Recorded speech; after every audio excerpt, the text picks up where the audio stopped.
Chapter 6. Winston was writing in his diary. It was 3 years ago. It was on a dark evening in a narrow side street near one of the big railway stations. She was standing near a doorway in the wall, under a street lamp that hardly gave any light. She had a young face, painted very thick. It was really the paint that appealed to me, the whiteness of it like a mask, and the bright red lips. Party women never paint their faces.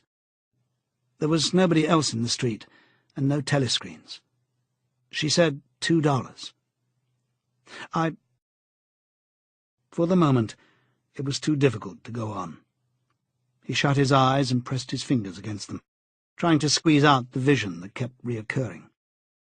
He had an almost overwhelming temptation to shout a string of filthy words at the top of his voice, or to bang his head against the wall, to kick over the table and hurl the inkpot through the window, to do any violent or noisy or painful thing that might black out the memory that was tormenting him. Your worst enemy, he reflected, was your own nervous system. At any moment, the tension inside you was liable to translate itself into some visible symptom. He thought of a man whom he had passed in the street a few weeks back, a quite ordinary-looking man, a party member, aged 35 or 40, tallish and thin, carrying a briefcase. They were a few meters apart when the left side of the man's face was suddenly contorted by a sort of spasm. It happened again, just as they were passing one another. It was only a twitch, a quiver rapid as the clicking of a camera shutter, but obviously habitual. He remembered thinking at the time, "That poor devil is done for." And what was frightening was that the action was quite possibly unconscious. The most deadly danger of all was talking in your sleep. There was no way of guarding against that, so far as he could see. He drew in his breath and went on writing. I went with her through the doorway and across a backyard into a basement kitchen. There was a bed against the wall and a lamp on the table turned down very low. His teeth were set on edge. He would have liked to spit. Simultaneously with the woman in the basement kitchen, he thought of Catherine, his wife. Winston was married, had been married at any rate. Probably he still was married. For, so far as he knew, his wife was not dead. He seemed to breathe again the warm, stuffy odour of the basement kitchen, an odour compounded of bugs and dirty clothes and villainous cheap scent, but nevertheless alluring because no woman of the party ever used scent, or could be imagined as doing so. Only the Proles used scent. In his mind the smell of it was inextricably mixed up with fornication. When he had gone with that woman, it had been his first lapse in 2 years or thereabouts. Consorting with prostitutes was forbidden, of course, but it was one of those rules that you could occasionally nerve yourself to break. It was dangerous, but it was not a life-and-death matter. To be caught with a prostitute might mean 5 years in a forced labour camp, not more, if you had committed no other offence. And it was easy enough, provided that you could avoid being caught in the act. The poorer quarters swarmed with women who were ready to sell themselves.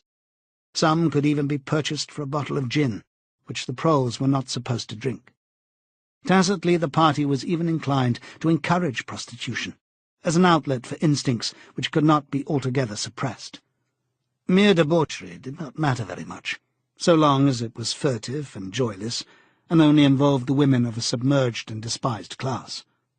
The unforgivable crime was promiscuity between party members. But, though this was one of the crimes that the accused in the great purges invariably confessed to, it was difficult to imagine any such thing actually happening. The aim of the party was not merely to prevent men and women from forming loyalties which it might not be able to control. Its real undeclared purpose was to remove all pleasure from the sexual act. Not love so much as eroticism was the enemy inside marriage, as well as outside it. All marriages between party members had to be approved by a committee appointed for the purpose, and though the principle was never clearly stated, permission was always refused if the couple concerned gave the impression of being physically attracted to one another. The only recognized purpose of marriage was to beget children for the service of the party. Sexual intercourse was to be looked on as a slightly disgusting minor operation, like having an enema. This again was never put into plain words, but in an indirect way it was rubbed into every party member from childhood onwards. There were even organizations, such as the Junior Anti-Sex League, which advocated complete celibacy for both sexes. All children were to be begotten by artificial insemination, artsem, as it was called in newspeak, and brought up in public institutions. This, Winston was aware, was not meant altogether seriously, but somehow it fitted in with the general ideology of the party. The party was trying to kill the sex instinct, or, if it could not be killed, then to distort it and dirty it. He did not know why this was so, but it seemed natural that it should be so. And so far as women were concerned, the party's efforts were largely successful. He thought again of Catherine. It must be 9, 10, nearly 11 years since they'd parted. It was curious how seldom he thought of her. For days at a time he was capable of forgetting that he'd ever been married. They had only been together for about 15 months. The party did not permit divorce, but it rather encouraged separation in cases where there were no children. Catherine was a tall, fair-haired girl, very straight, with splendid movements. She had a bold, aquiline face, a face that one might have called noble, until one discovered that there was nearly as possible nothing behind it. Very early in their married life he had decided, though perhaps it was only that he knew her more intimately than he knew most people, that she had, without exception, the most stupid, vulgar, empty mind that he had ever encountered. She had not a thought in her head that was not a slogan, and there was not an imbecility, absolutely none, that she was not capable of swallowing if the party handed it out to her. The human soundtrack, he nicknamed her in his own mind. Yet he could have endured living with her if it had not been for just one thing: sex. As soon as he touched her, she seemed to wince and stiffen. To embrace her was like embracing a jointed wooden image. And what was strange was that even when she was clasping him against her, he had the feeling that she was simultaneously pushing him away with all her strength. The rigidity of her muscles managed to convey that impression. She would lie there with shut eyes, neither resisting nor cooperating, but submitting. It was extraordinarily embarrassing, and after a while, horrible. But even then he could have borne living with her, if it had been agreed that they should remain celibate. But curiously enough, it was Catherine who refused this. They must, she said, produce a child if they could. So the performance continued to happen, once a week, quite regularly, whenever it was not impossible. She used even to remind him of it in the morning, as something which had to be done that evening, and which must not be forgotten. She had 2 names for it. One was making a baby, and the other was our duty to the party. Yes, she had actually used that phrase. Quite soon he grew to have a feeling of positive dread when the appointed day came around. But luckily no child appeared, and in the end she agreed to give up trying, and soon afterwards they parted.